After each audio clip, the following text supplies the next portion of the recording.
राघव लगातार गाड़ी ड्राइव कर दिव्यांशी के घर की ओर बढ़ने लगा।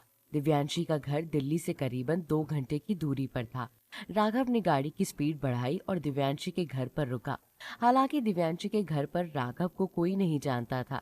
राघव ने बाहर से ही दिव्यांशी का घर सजा हुआ देखा तो उसकी बेचैनी और ज्यादा बढ़ गई।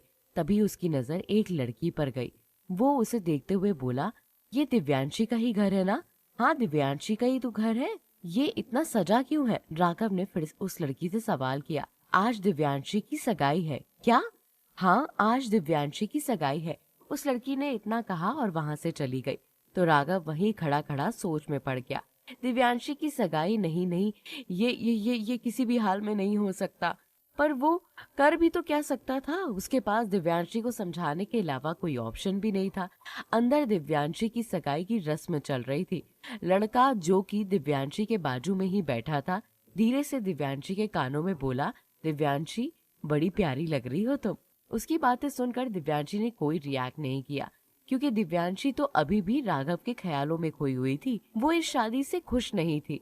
पर वो कब तक मम्मी पापा को ये कहती कि वो किसी और से प्यार करती है, और वो एक ऐसे इंसान से प्यार करती है जिसको उससे मतलब ही नहीं है, जो उसके प्यार को मजाक समझता है। मुहूर्त का टाइम निकल रहा। लड़के को अंगूठी पहनाओ, दिव्यांशी की मम्मी ने कहा। तो दिव्यांशी ने एक नजर उस लड़के की ओर देखा और फिर थाली में से अंगूठी उठाकर उस लड़के को अंगूठी पहनाने लगी। रुक जाओ दिव्यांशी। दिव्यांशी की अंगूठी पहनाने के पहले ही आवाज आई। तो दिव्यांशी ने भीगी नजरों से ऊपर देखा तो राघव खड़ा था। राघव को देखकर वो एकदम चौंक गई और अपने कदम पीछे करते हुए गौर से उसे देखकर बोली, तुम यहाँ क्यों आए? क्या करने जा रही हो दिव्यांशी? तुम किसी और से सगाई करने जा रही हो, ये जानकर भी कि मैं तुमसे प्यार करता हूँ और तुम मुझसे।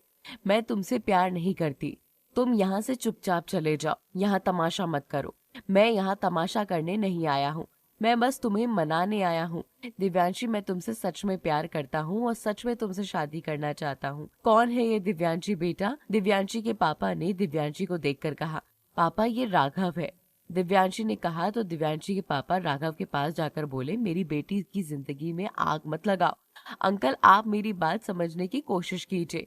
मैं दिव्यांशी से प्यार करता हूँ, उससे शादी करना चाहता हूँ। मैं उसे बहुत खुश रखूंगा।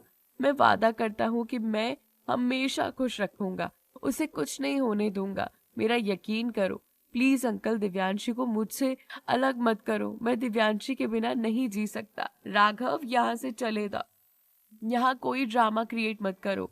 तुम्हें सुनाई नहीं दिया मैंने क्या कहा? दिव्यांशी चिल्लाकर राघव को देखकर बोली। तो राघव दिव्यांशी का हाथ पकड़कर रोते रोते बोला, मैं तुम्हें सच में प्यार करता हूँ। प्यार? और तुम? प्यार तो मैंने तुमसे किया, और तुमने क्या किया? धोखा दिया। तुम कभी किसी से प्यार नहीं कर सकते। तुम्हारे लिए तो प्यार मजाक है। चले जाओ यहाँ से, तुम्हें मेरी कसम। दिव्यांशी ने कहा। तो राघव उदास मन से पीछे मुड़ गया और रोते रोते अपने घर वापस पहुंचा। गुस्से में घर पहुंचकर उसने अपने कमरे में खुद को बंद कर लिया और बहुत रोने लगा। वो समझ गया था कि अब उसकी जिंदगी उसके हाथों से ही फिसल गई है। एक बार शीला को खोने के बाद वो दिव्यांशी को खोने के बारे में सोच भी नहीं सकता था। ऐसे में अगर दिव्यांशी उससे दूर चली गई तो वो सच में नहीं जी पाएगा। राघव इन सारी बातों से बहुत परेशान था। इतने में उसका फोन बजा। फोन पर निखिल था। निखिल के फोन को रिसीव करके राघव रोते रोते बोला, हाँ निखिल बोलो। दिव्यांशी से बात हुई तुम्हारी? कहाँ है वो ऑफिस क्यों नहीं आती? निखिल ने एक ही सांस में सारे सवाल किए। तो राघव खुद को संभालते हुए बोला, उसकी सगाई हो गई है। क्या कह रहे हो तुम? पागल तो नहीं हो गए हो? वो तो तुमसे प्यार करती थी ना? हाँ, पर आयशा ने कुछ ऐसा किया कि वो मुझसे हमेशा हमेशा के लिए दूर हो गई। क्या किया आयशा ने? उसने दिव्यांशी को मेरे खिलाफ भड़काया है, और अब उसका कहना है कि अगर मैं दिव्यांशी को पाना चाहता हूँ तो मुझे उसका एक काम करना होगा। राघव बोला। कौन सा काम? निखिल ने चौंक कर कहा। अमन और प्राची को अलग करना होगा। आयशा ने मेरे सामने ये शर्त रखी है। मैं क्या करूं? मुझे कुछ समझ नहीं आ रहा। तुम ही बताओ, मेरे पास कोई ऑप्शन नहीं है। बताओ, मैं अपने प्यार को पाने के लिए उन दोनों के प्यार की कुर्बानी तो नहीं दे सकता ना? मैंने खुद उन दोनों को मिलवाया था। तुम ही बताओ, मैं कैसे उन दोनों को अलग करूं? मैं ये नहीं कर सकता। हाँ राघव, मैं तुम्हारी बात समझ रहा हूँ। और हम कर भी क्या सकते हैं। वैसे मैं तो अमन से बात नहीं करता क्योंकि कंपनी की वजह से कुछ मिसअंडरस्टैंडिंग चल रही है हम लोगों के बीच, पर मुंह के मुंह मैंने सुना जरूर है कि उन दोनों के बीच काफी परेशानी चल रही है। निखिल परेशान होते हुए बोला। तो तुमने प्राची से बात की? राघव ने कहा। नहीं, मैं उससे बात नहीं कर सकता। पर क्यों? बस नहीं कर सकता। तुम ये सब छोड़ो, तुम एक काम करो, तुम कुछ ऐसा करो जिससे दिव्यांशी भी तुम्हारे पास आ जाए और आयशा की चाल भी कामयाब ना हो। सोचो, मैं भी यही सोचता हूँ। ये कहकर राघव ने फोन काट दिया और बैठा बैठा सोचने लगा, क्या करूं ऐसा जिससे दिव्यांशी भी मेरी हो जाए और आयशा की चाल भी कामयाब ना हो। राघव अभी ये सारी बातें सोच ही रहा था, इतने में किसी ने उसके गेट पर नॉक किया।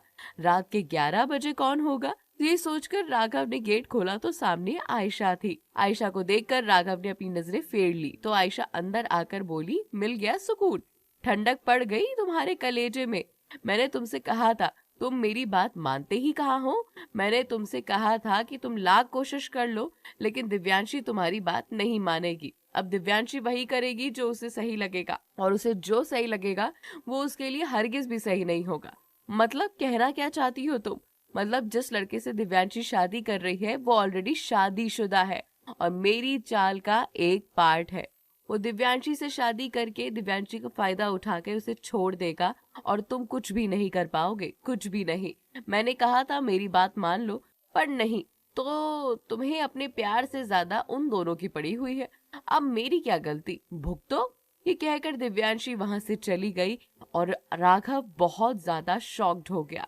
अब आगे क्या होगा आपको पता चलेगा अगले एपिसोड में। इंतजार कीजिए।